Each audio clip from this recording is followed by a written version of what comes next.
Hello, Namaskar, and welcome to the CAA Show.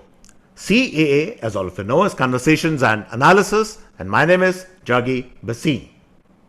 Now, it's a confirmed fact that the United States opposes India's strategic autonomy. Statements to that effect have already come from the US Ambassador Eric Garcetti, and even from Jake Sullivan, the National Security Advisor. And I'm going to talk a little bit more about that a little later.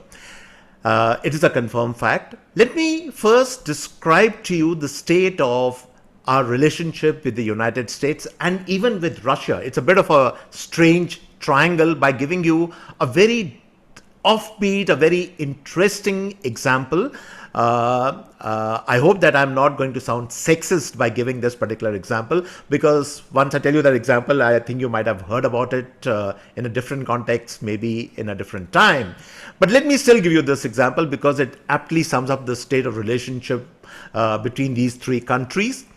It is said that when you are not married, when you're going around, then you seek a love interest, which is new, which is exciting, which is great to look at, which offers you loads of excitement.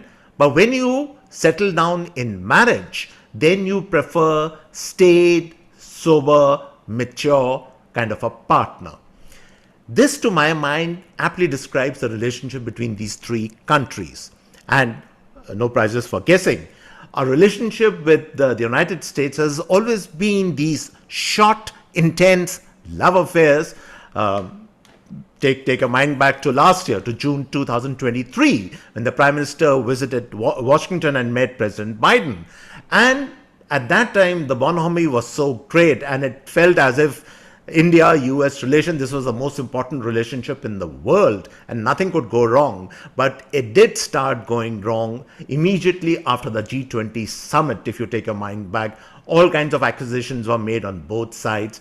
And today, it is still a very important relationship. Both countries, even today, speak of each other as strategic allies. But the fact is, there are definitely wrinkles in the relationship. And to complete the triangle, the third point, our relationship with Russia is like that of the mature, sober state partner, because when you want to settle down in marriage, then you prefer that mature, sober partner, which, well, obviously happens to be Russia. So this example actually aptly sums up the triangle between India, the US, and Russia. Now, let's now come to more a more detailed analysis of this particular issue. That is the issue of why the US is so opposed to India's strategic autonomy. Now, two statements have come thick and fast in the last few days only. The first was, of course, if you remember, by the US Ambassador to India, Eric Garcetti, where I quote Mr. Garcetti as having said, "In times of conflict, there is no such thing as strategic autonomy." Mr. Garcetti is very clear. Mr. Garcetti, as we all know, is a man of a certain colorful dispensation. He has had a very interesting track record when he was in the city of Los Angeles. He is reputed to be close to President Biden or the ex-Democratic Party nominee, because you all know yesterday he has stepped down. Mr. Garcetti, of course, and his statements, well, some quarters would take it with a pinch of salt, but you certainly don't do that when the National Security Advisor of the United States government, Jake Sullivan, makes the statement, and I will quote the statement of Jake Sullivan: "Russia as a long-term reliable partner is not a good bet, and that Russia would side with China over India any day of the week," unquote. This is Mr. Jake Sullivan. And why is Jake Sullivan so important? Not only because he is the NSA, maybe a lot of people don't know about this, but Jake Sullivan is the main architect, the main man who has developed India-US strategic, especially our defense relationship. He is the man who actually has actively lobbied, wanted India to be in Quad. He is the man who thinks of India as being the bulwark against China, as a kind of an Indian wall, just to rephrase that Chinese wall example as the Indian wall against China. Jake Sullivan is the man of tremendous importance, but even he has made this statement where he has, I would say, he's voicing his frustration, he's voicing his angst, because he has worked a hell of a lot. He's worked very hard to develop this relationship, and he can see that it's a little bit coming apart at the seams, and that's why I think he has made this statement. Now, let's try and understand that these two statements by US senior officials have come in the backdrop of three important developments. The first important development is that when the Prime Minister, that is Prime Minister Modi, went to Russia and he met President Putin, and of course we all know that controversy where he met him with that hug on that very day when the NATO leaders were meeting in Washington, something which the United States, of course, did not like at all. But critically, what really has set the alarm bells ringing in Washington is the fact that India and Russia have pledged, and they really do want to, this is not some empty promise which they have made to each other, but they want to take the volume of trade between both countries to almost $100 billion. That's a huge amount of money, which means that they are now very actively thinking of opening that supply route, which starts from Chennai and goes all the way up to Vladivostok. More defense platforms, more trade. The Indian side would be encouraging more corporates in India to start trading, to start doing business with Russian companies. That's the backdrop. That's point number one, which has, it has raised a certain degree of consternation or a certain degree of anxiety in Washington, and understandably so. The second important backdrop we have to remember is that India has still not taken up or given any definitive reply to the offer of GE engines. I think there's even talk of a complete transfer of technology. Those platforms can be made in India, and especially in the backdrop, the recent backdrop that we now are all aware that we are almost 12 to 13 squadrons short fighter planes. We don't have enough squadrons of the required capacity of 42 squadrons which the IAF, Indian Air Force, needs. And therefore, it has to be filled up very fast. And the Tejas, of course, as we know, is going to be delayed. So there might be outright purchase of foreign aircraft. The Americans, of course, are very keen to sell those aircraft to India. But there has been no reply. There has been no approval from India on that score, and which is again has miffed Washington very, very much. And the third important and the very obvious point, which is now causing huge amount of consternation, I would say, in Washington, is the fact that the Russia-Ukraine war has entered a very decisive stage.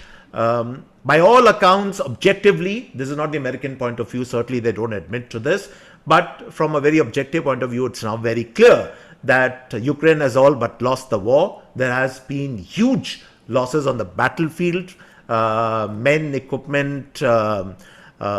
There has been so much of damage, so much of loss of life, and the United States cannot think of a way to exit the war, and perhaps at this time it needs the support of its allies, real allies, strategic allies, whatever you want to call it, and it counts India among them, and no such support is coming from India, because India has taken a it has not certainly spoken against Ukraine, but it is taking the middle ground, the high moral middle ground, the strategic autonomy middle ground, and this does not please America at all. So remember, these are the three important points we need to keep in our mind. This is the backdrop of the statements which have been issued by Eric Garcetti and Jake Sullivan.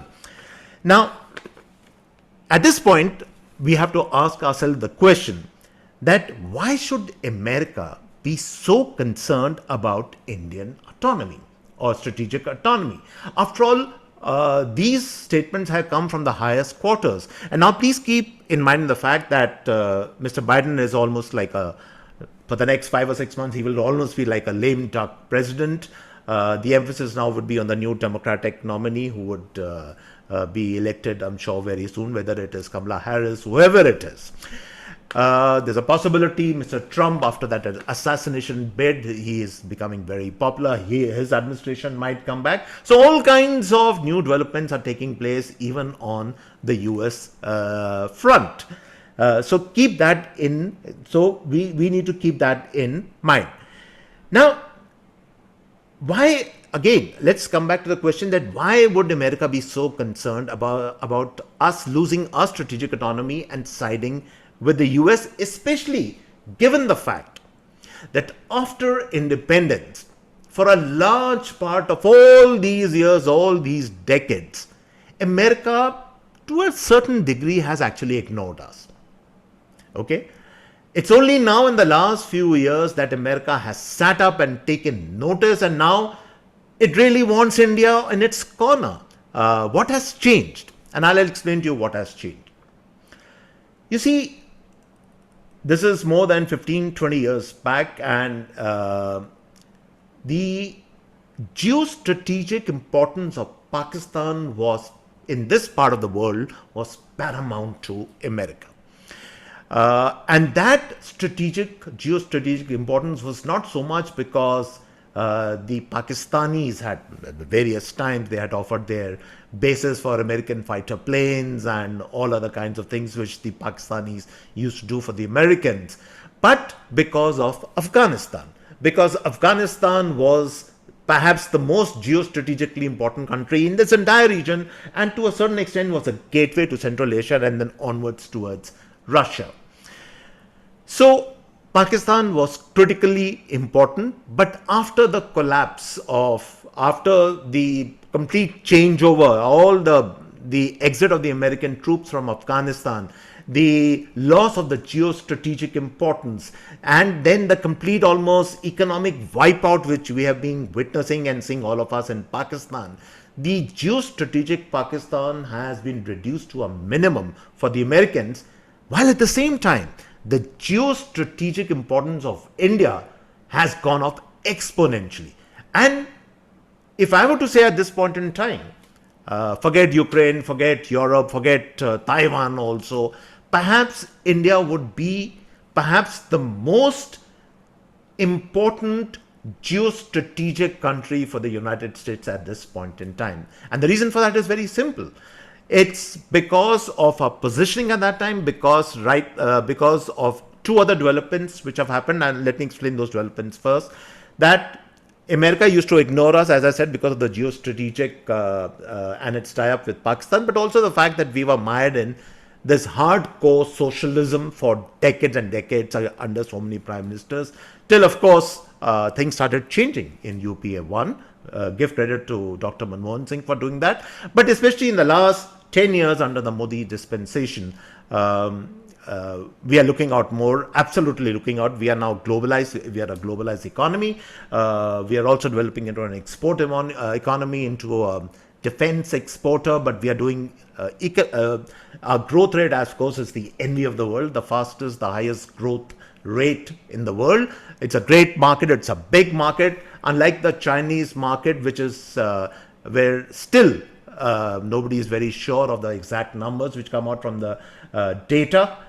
So all these factors have contributed to the fact that India now has a very crucial role to play in the world, and the United States wants India in its corner. So that part has completely changed.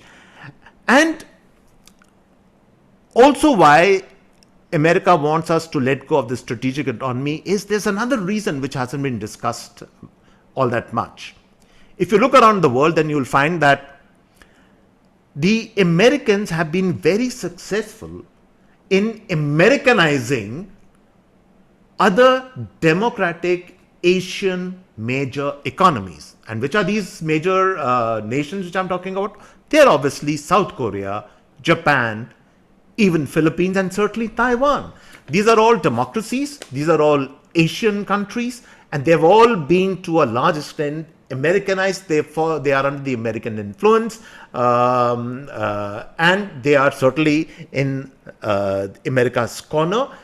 And the US, for the life of it, cannot understand that why can't they be successful with India? Because India also has a lot of the same attributes. It's an Asian country, it's a rising power, it's a very important geostrategic country now. The economy is booming, there's a huge market. People like America, people to people contacts, of course, we all know that. I don't even have to say that. Lots of us, we keep going back and forth from America, the Americans. That people to people contact is, of course, we all know. So, why on earth the Indians are not in the American corner? Why are they holding out this so called strategic autonomy issue? That is something which befuddles, makes the Americans a little angry also, I would say. They can't place it, they can't understand this problem.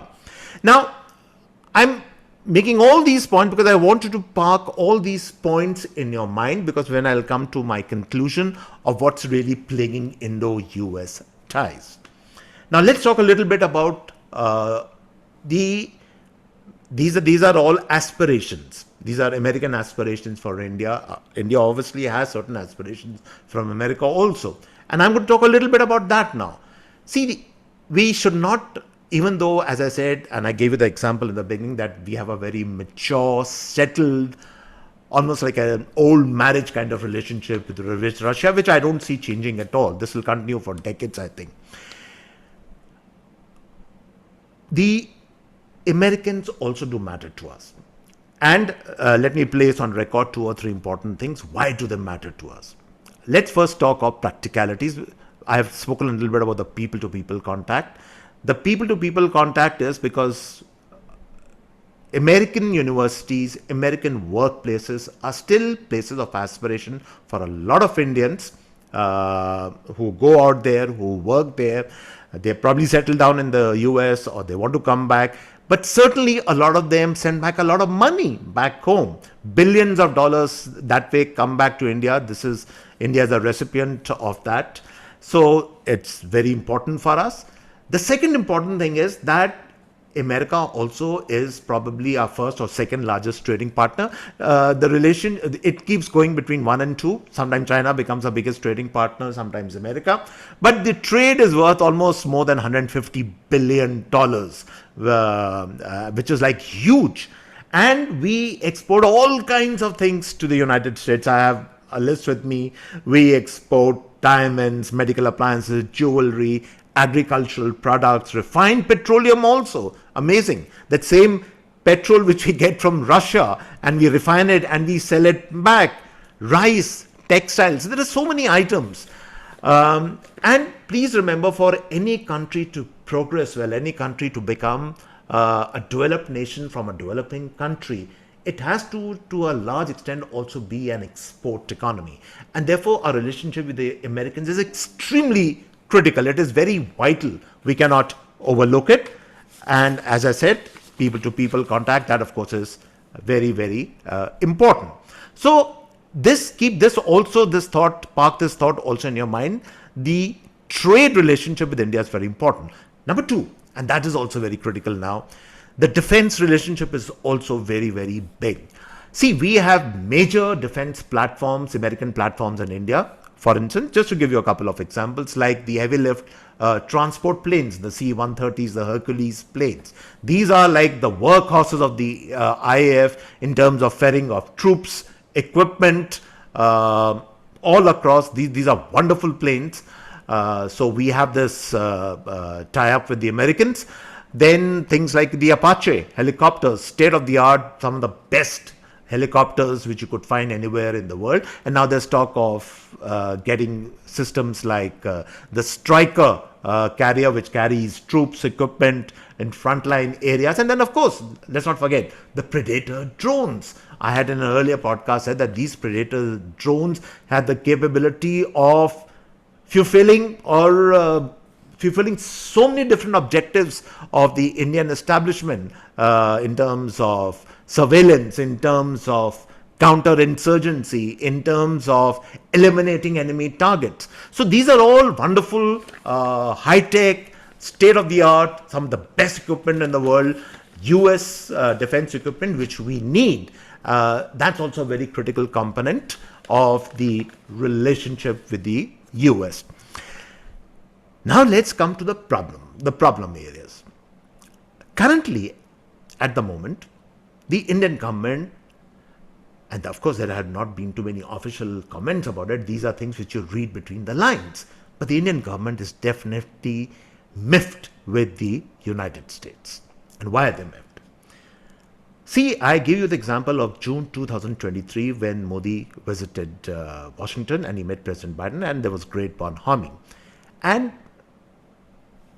mistakenly or whatever, or the Indians had assumed that Modi was now perceived as a friend at the White House and things would be hunky-dory after that. But then, very soon after that, especially immediately after the G20 summit, the pinpricks started happening, and especially that Khalistan issue or that Pannu issue burst on the scene, which clouded the relationship like nothing else. It is still continuing to this day. On top of that, the Americans have been going hammer and tongs, asking the Indian security establishment, our intelligence department, that are you guys complicit in it? Why you're not telling us, giving us the details of the so-called Pannu plot? And the Indians, understandably, from our side, we are not miffed. Miffed is a very polite word, but I think we are pretty angry at this entire accusation, because in our estimation, Pannu is nothing more than a common terrorist, but worse. And that is the big problem which is developing in our relationship, that Pannu is just symptomatic of the real problem, that we find that a important section of the Sikhs out there are somehow getting radicalized by the likes of these Pannus, and the US either is turning a blind eye to all this, or perhaps vested interest in the State Department, maybe in the CIA, are encouraging the process. This is now the thinking of the US government, and this makes the Indian government angry. Too many statements to this effect have not been made, blunt statements have not been made, but if you read between the lines, that is the thinking of the Indian government. Let's talk about problem number 2, which is developing in India-US relationships. The Indian government also believes that huge amounts of money are being pumped in through these deep state, and I'm using the word deep state, channels to destabilize India. And these channels, of course, being NGOs in India, these so-called think tanks like, I'm not saying the Ford Foundation is doing it, but I'm just giving an example of a think tank, these kind of think tanks which are fomenting trouble in India. Money is coming through these channels to vested groups, to agent provocators in India, and India is pretty upset about this entire development. Then the third point, which is a friction point now developing between India and the US, is that a lot of Indian origin academics on the prodding again of the deep state or of the State Department, Indian academics working as academics, professors in Ivy League colleges and important colleges in the US, their opinion certainly does matter. They have been, to a man to the last woman, as they say, been speaking up against the present political dispensation in India. They have especially been very critical of Prime Minister Modi. They are speaking against India. They are deriding India. They're trying to devalue the new Indian contribution to the world. They're making fun of it. This is very upsetting for Indians. Point number 4.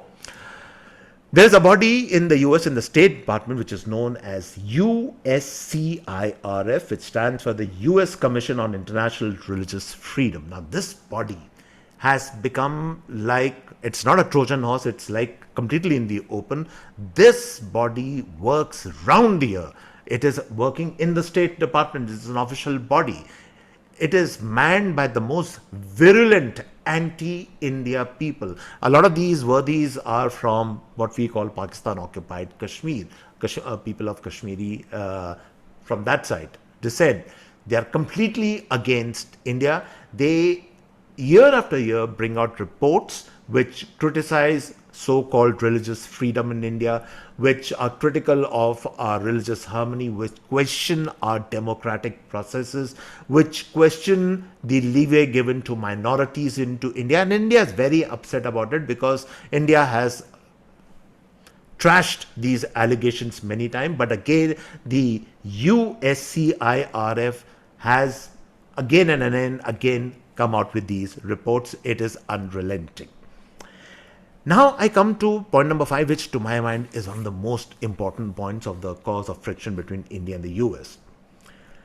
In recent years, I've given it a backdrop that there has always been CIA or American interference in India, right from the beginning, actually, from independence. In fact, there was a very humorous anecdote, which was many years back, I think the 50s and 60s, when a member of parliament, sorry, called Pilu Modi, he walked into parliament with a placard hung around his neck where he said, "I am a CIA agent."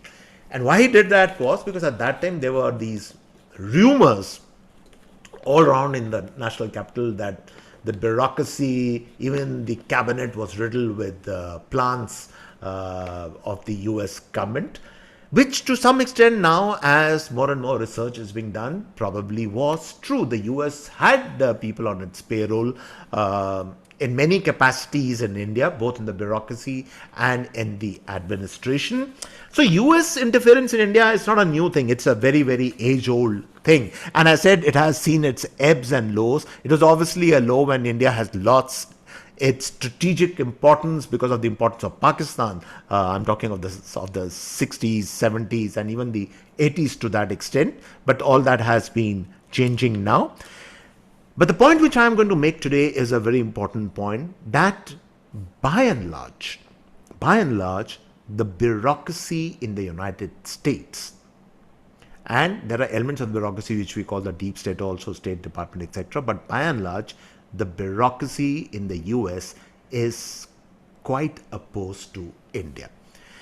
And why the CIA interferes in India? Because please remember, the CIA is an intelligence outfit, but it is still a bureaucracy at the end of the day.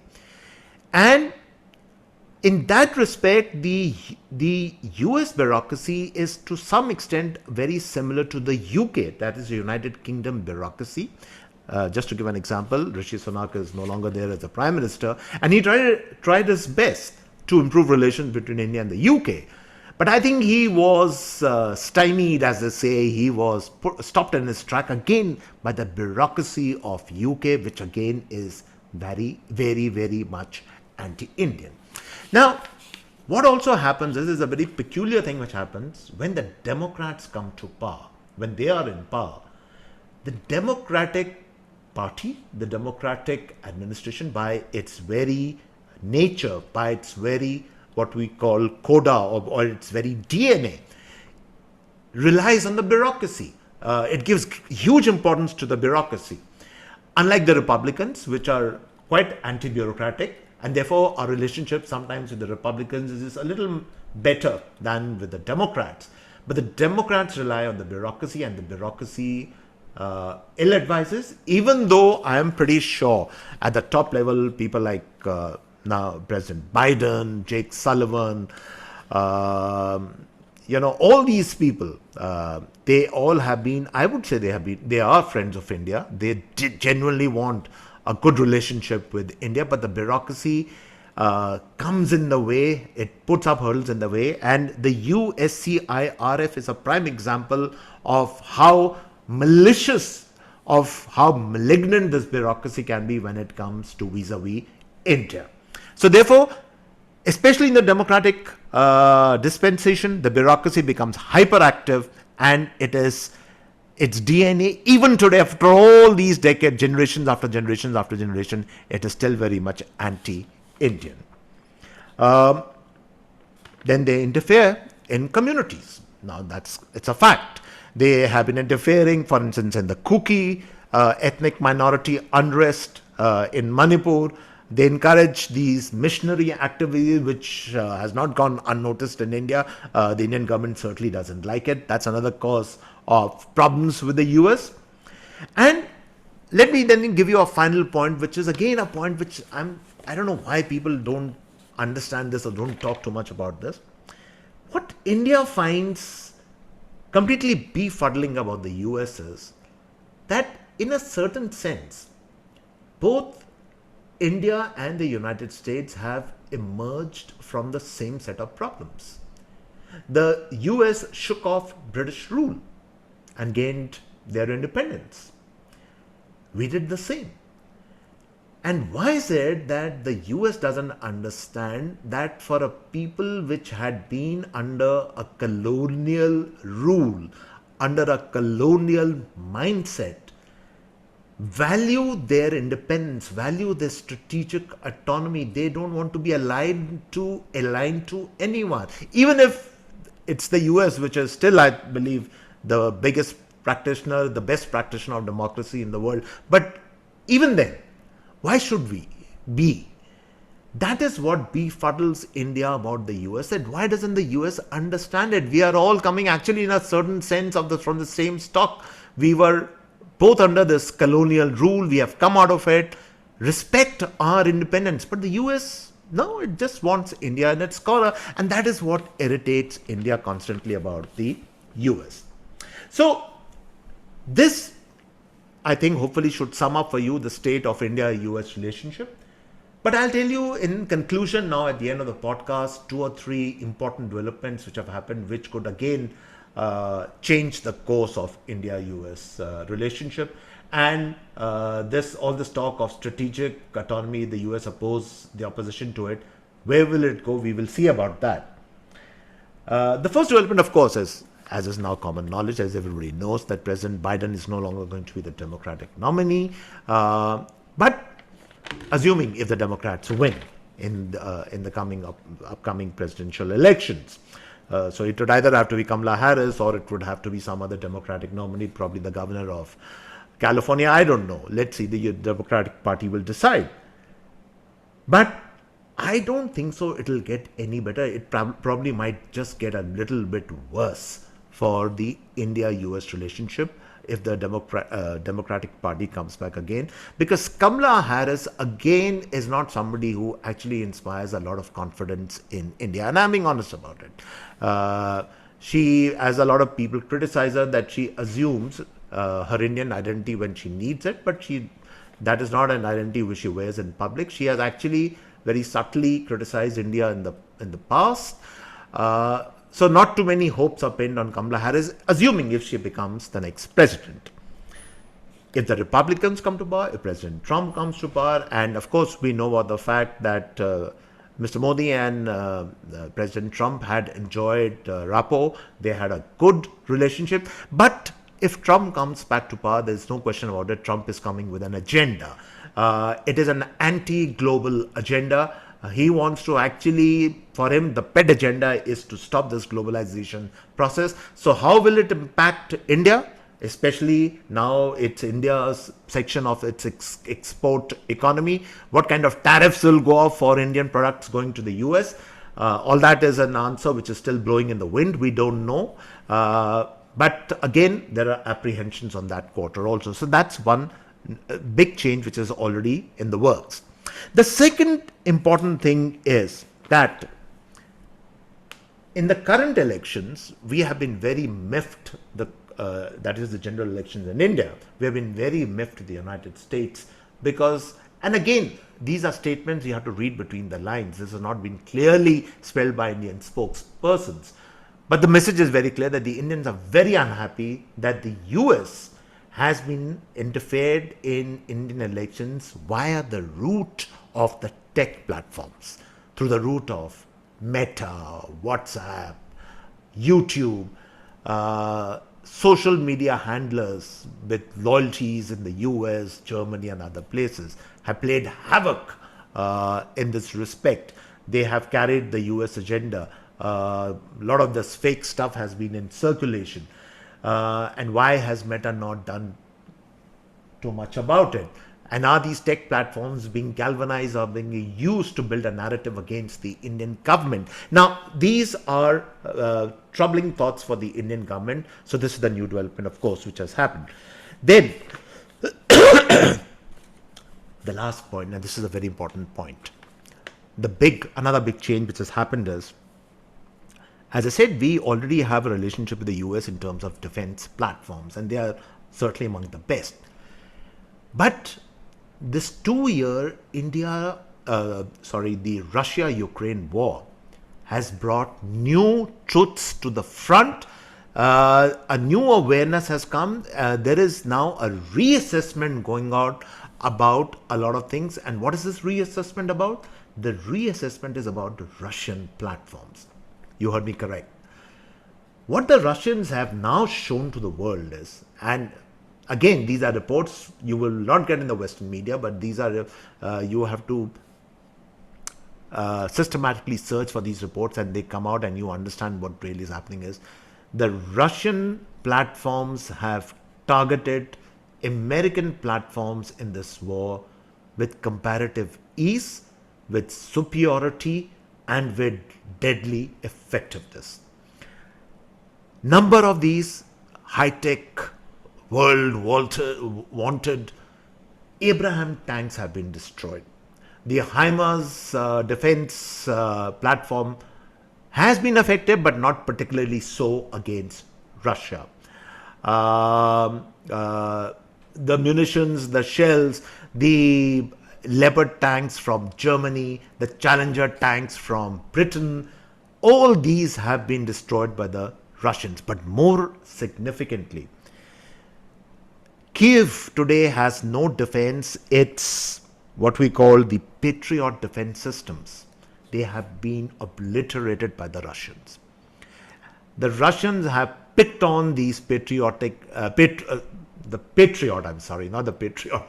Patriot defense system with comparative ease. They have destroyed them. And today, entire Ukraine, and especially Kiev and Kharkiv and all these major cities, they are now under Russian targeting.